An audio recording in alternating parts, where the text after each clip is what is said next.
Today on Writing and Roleplaying, we are going to be taking a look at my very first book, The Marshal. It's a post-apocalyptic western set in a fractured and destroyed land, the remnants of the United States.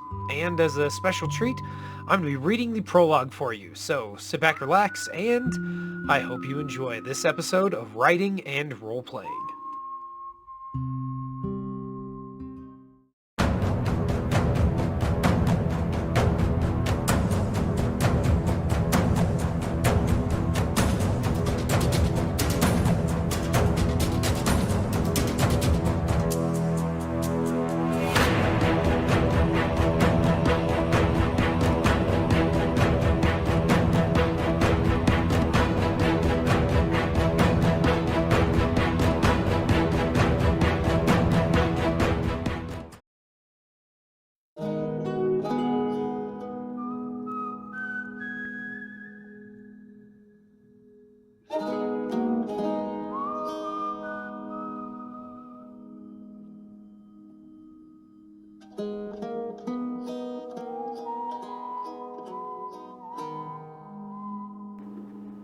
Wesley Kerrigan sat at one of the back tables of the little saloon in the town of Gallup.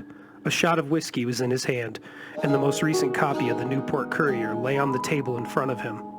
Kerrigan was a slender man with matted blonde hair that was starting to turn silver, and an unshaven face that added to his rugged appearance. His face was tan and lined with the features of a man who had never backed down from an insult in his life, and his cold, almost lifeless eyes flicked back and forth across the room. A modified Army-issue revolver was strapped to his right leg, and he wore a dark vest over a blue shirt.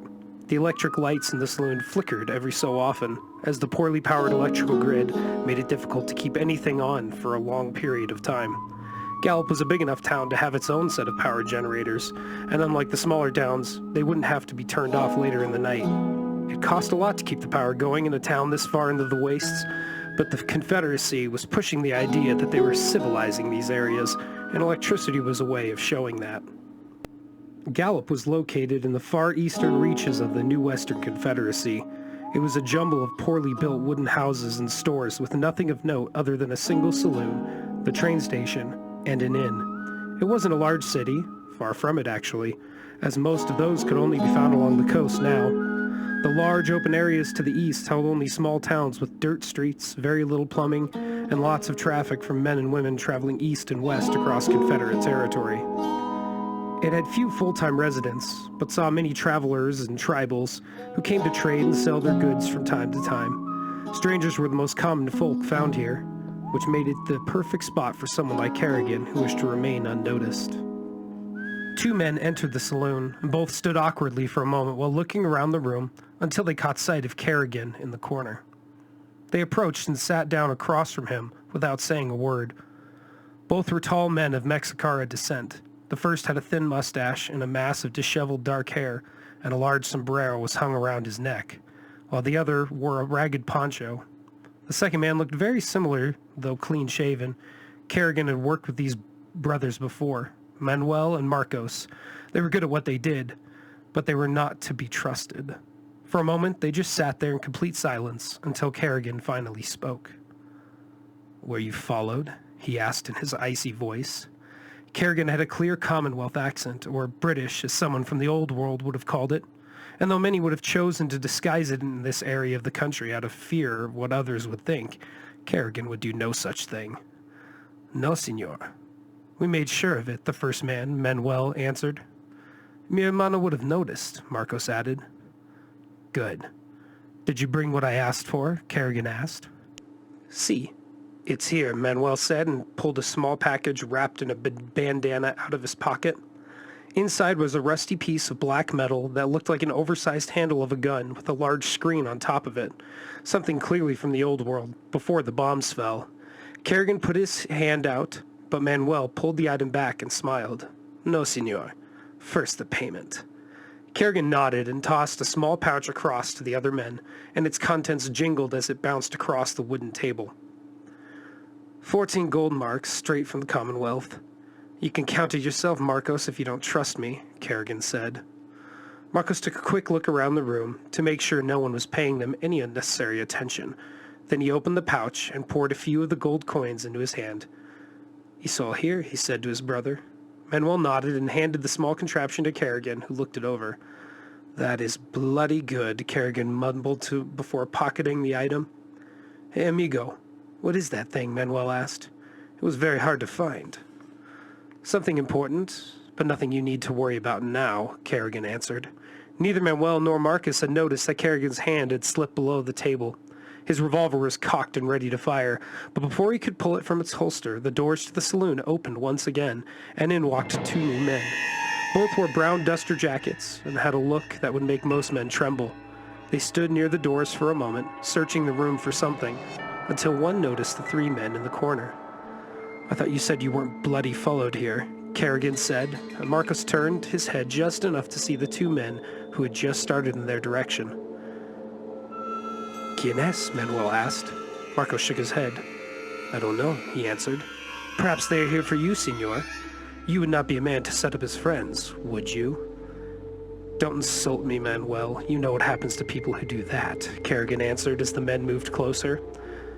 They were two marshals, judging by the circled star badges they wore. Both of them were loaded and cocked revolvers strapped to their hips. "Marshals," muttered Manuel. "I'll deal with them.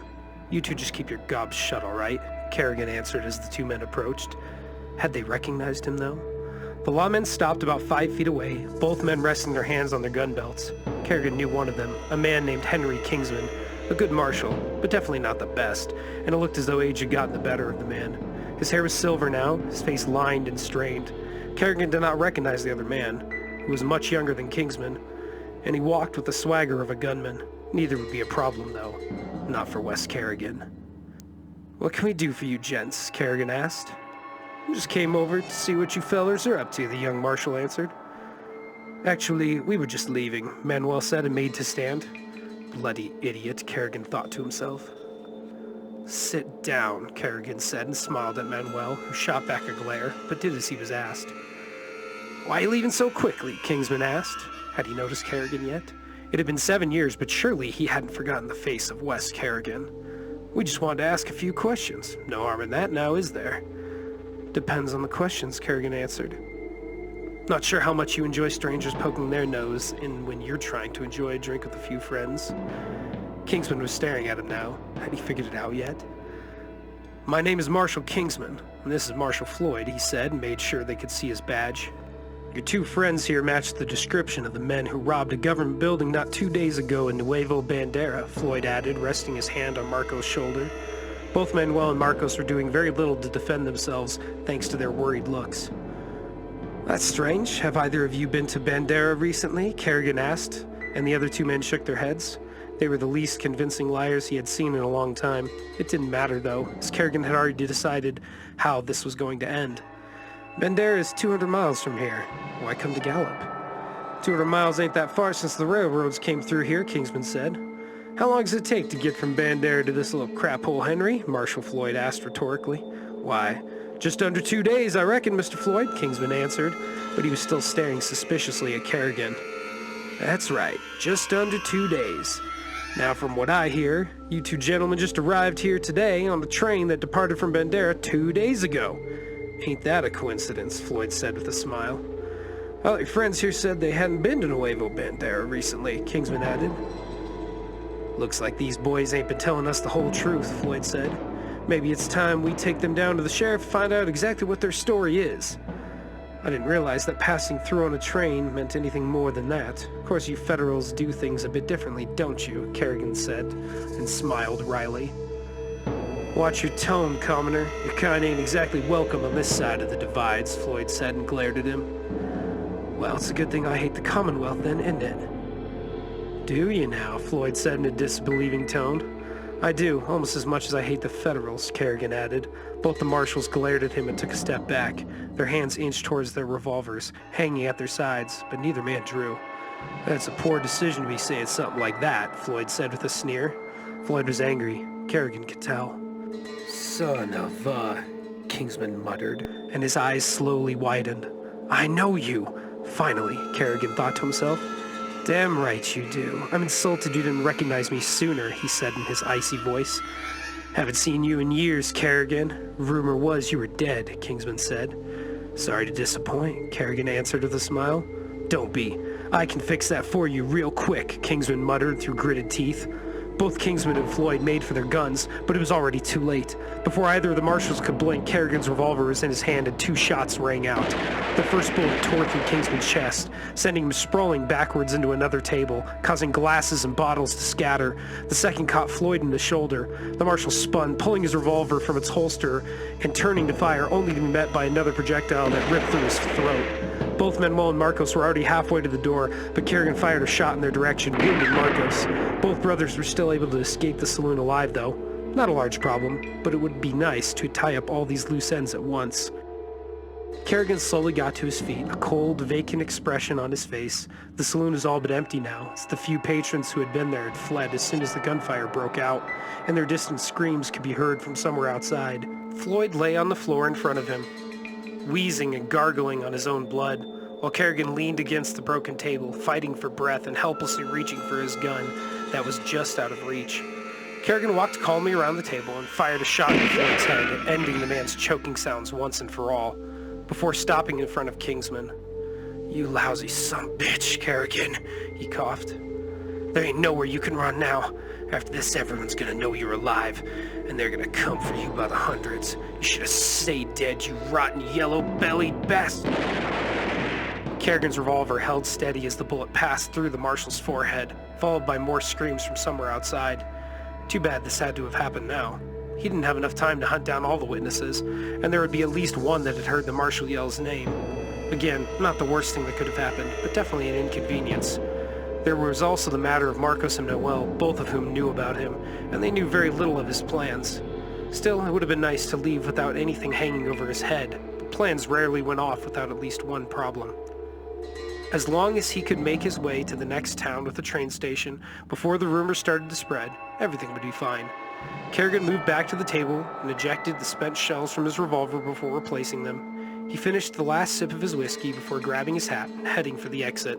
Just then, footsteps echoed from outside and 3 men appeared in the doorway, weapons in hand. All 3 were gunned down before they could even take aim at their assailant. The sheriff and both his deputies rolled down the steps of the saloon, dead or dying. You should have stayed in your bloody jail, Kerrigan said as he walked past and fired a bullet into the sheriff's head. Fewer witnesses the better, he thought to himself as he jumped on his horse and gave it a hard kick. The next moment, Kerrigan was riding out of town, heading north. He had gotten what he had come for, and the final piece of his plan had fallen into place. The expert in battle is the one who moves his enemy, and not is moved by them. 2 dead marshals would surely draw some attention to him, but that could be worked out without any problems. Now it was time to finish what he had started all those years ago. Most bandits and outlaws robbed banks, trains, murdered, and stole, as Kerrigan had done for a time. Not anymore, though. He had a greater purpose now. This world needed to change, and he was going to make sure it happened on his terms. Alright, well I hope you guys enjoyed this episode of Writing and Role-Playing. I actually really enjoy sharing my writing, so I'll try to make sure I do this in the future a couple more times. I have quite a few things I'm writing right now, and a couple I've actually finished, so I'll be sharing those with you. If you did enjoy this, leave a like, maybe even subscribe. I have plenty more role-playing and writing advice and just sharing of my writing, so if you like anything like that, I'll be adding a lot more of that to this channel. Also, if you want to actually check out the book, I'll put links to it in the description, and as of this video, I'll put it up for free for about 3 days there on Kindle, so you guys can grab a digital copy if you want to check it out.